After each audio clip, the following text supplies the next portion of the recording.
கோயம்புத்தூர்லேருந்து இந்த saree கொடுத்துருந்தாங்க. இந்த saree heavy work saree. So இந்த saree எப்படி டிசைன் பண்ணியிருந்தேன், இதுக்கு எவ்வளோ சார்ஜ் பண்ணியிருந்தேன் அப்படின்றத இந்த வீடியோவில் பார்க்கலாம். நான் உங்கள் சத்யா தி பிளஸிங்ஸ்லேருந்து. saree பார்த்திங்கன்னா ஆஃப் அண்ட் ஆஃப் saree. ஒன்று வந்து பச்சை பயிர் கலரில் ஒரு பார்ட்டும், இன்னொரு பார்ட் வந்து மெரூன் கலரில் இருந்தது.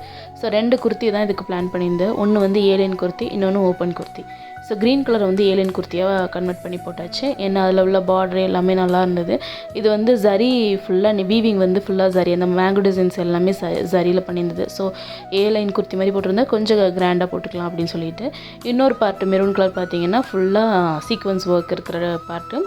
இதில் கிளாத்துமே வந்து 2 மீட்டர் தான் இருந்துச்சு. ஸோ இதை வந்து ஓப்பன் குர்த்தியாக வந்து பிளான் பண்ணியிருந்தேன். ஸோ ஸ்லீவ்ஸ்க்கு இதில் கிளாத் கிடைக்கல. ஸோ அந்த க்ரீன் கலரே வந்து பேர் பண்ணியிருந்தேன். ஏன்னா கீழே வந்து க்ரீன் கலர் பார்டர் இருந்தனால பெருசாக ஒன்றும் டிஃப்ரென்ஸ் தெரியல. ஸோ இந்த டிசைன் ரெண்டுமே எப்படி இருக்குது அப்படின்றத சொல்லுங்கள். ஒரு சாரிலேருந்து 2 குர்த்தி வந்து நம்ம கன்வெர்ட் பண்ணி கொடுத்துருக்கோம். இதோட ஸ்டிச்சிங் சார்ஜ் ஏலியன் குர்த்திக்கு 450யும், ஸ்ட்ரைட் குர்த்திக்கு வந்து 350யும் வாங்கியிருந்தேன். ஸோ உங்களுக்கு இந்த மாதிரி கஸ்டமைஸ் பண்ணால் எங்களை காண்டாக்ட் பண்ணுங்கள்.